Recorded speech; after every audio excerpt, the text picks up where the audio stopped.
have you contemplated starting your own restaurant in Berlin? No, I don't want to do a restaurant again, especially in Berlin, because not enough people appreciate good food here. They don't. Mm. They're happy to eat something big. It has a lot of calories. It's tasty enough. And if you look at the restaurant business here, they don't hire chefs. They hire what they call chefs for minimum wage or close to it, who make the same thing they made at the last restaurant they were at, salami sandwiches and quiche and maybe some coffee. And restaurant owners don't care to change that. Very few great restaurants here. There's one called Katz's Orange, which is owned by a chef from San Francisco. Have you been there? No, actually, I haven't heard of it. Oh, wow, you got to go. What type of food is it? It is, well, they do something they call meat candy. Slow cooked, slow braised meats that just melt in your mouth. They fry their French fries in goose fat. They make some of the best salads you've ever had. And of course, their specials are always changing because the supplies are always changing. But if you're lucky enough, you might get pigtails one night or something really interesting. Yeah, that sounds awesome. Something. It sounds like I'm kind of coming down hard on the German food, but this is my first time properly living in another country. You know, I sold all my stuff, and you don't. It's like you don't want to be the guy who comes into someone else's country and then criticizes it. You realize that, you are a guest in their country, but I just want to make sure I'm not crazy about the food situation and your commentary on there not being great restaurants and things like that. Because I've had so many Germans recommend oh, you got to try this place or that place. And I would go there and I'd be like, this is, I've had far better, a number of times in a number of other places. And it's just really surprising to me, that German perspective on that. Well, if you don't know what you don't know, you don't know. Yeah, sure. No, it is. What I've learned about Germany is that the food is not great if you go out, but the ingredients are great because there's more care put into the farming, and there's more care put into even the animal farming.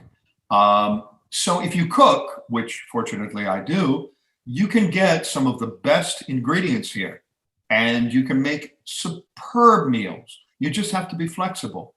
If this isn't available, this is available. If this is gone, then you get this. The Asian stores are great for the Brits and the Americans because they'll have things like Worcestershire sauce from Lee and Perrins, which everybody wants. They'll have the Marmite. They'll have baking soda. They'll have baking powder. They'll have 00 flour from Italy if you want to make pizza. So the Asian stores have been a godsend for many Americans who are frustrated with the German grocery stores. You can't get canned pumpkin, or at least you couldn't until this past year. Enough people had asked for it that Reva made a deal with, I think, Libby, and brought in canned pumpkin for the first time from Thanksgiving through Christmas. Never happened before. So if you're persistent and you ask for things, they will give them to you if enough people ask. When I first moved to Berlin, I went into a Fleischerei and I asked if I could get chicken wings. And he said, no, what would we do with the rest of the chicken?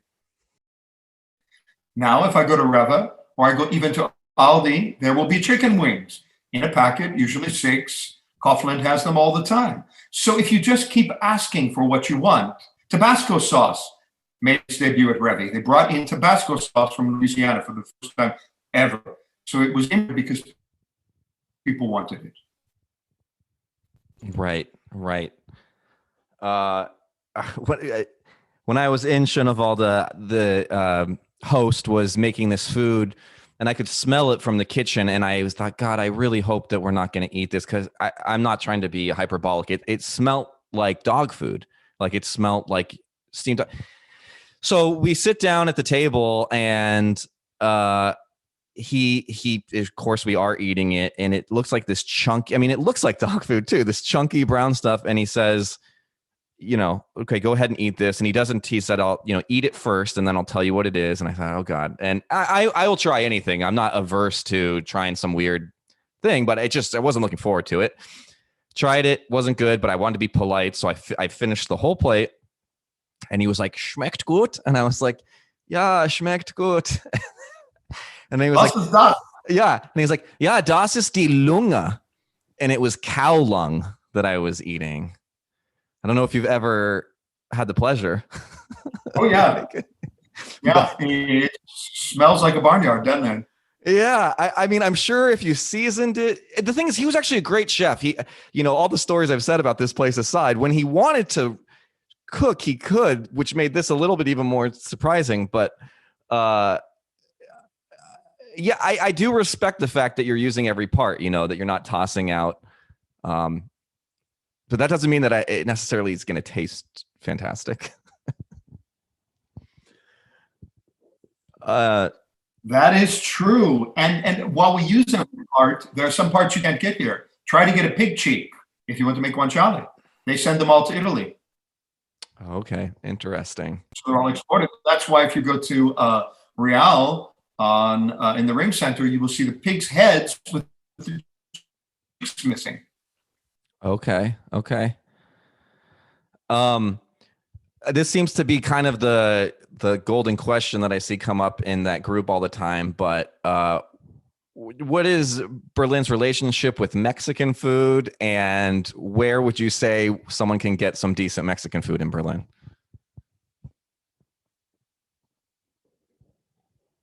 I say learn how to make it. Fair enough. Really, there is no other solution. There is now a store on Boxhanger Platz that carries some great Mexican products, and they make beautiful corn tortillas, but their tacos are stewed meat, not very good. Their tamales are nice, but I buy ingredients there. I don't buy their food. And I love them. They're wonderful people, but most of the Mexican food here is made by people from other countries. And if you give a German Mexican food, they will throw corn, salad, and Hershey's chocolate sauce in a burrito and call it beef mole. Right. Yeah. Well, and if you did do it properly, I don't know, just per the palate of Germans we've discussed, if it would even be appealing to them, if it really had some kick to it. It depends. I think there are more young Germans who have traveled a lot and tasted enough that they would be very open to it. If you had tried it 5 or 10 years ago, I don't think so. But now I think you could probably do it properly. Romance, throw itself off the 30th floor, get up, wipe yourself a look and shame.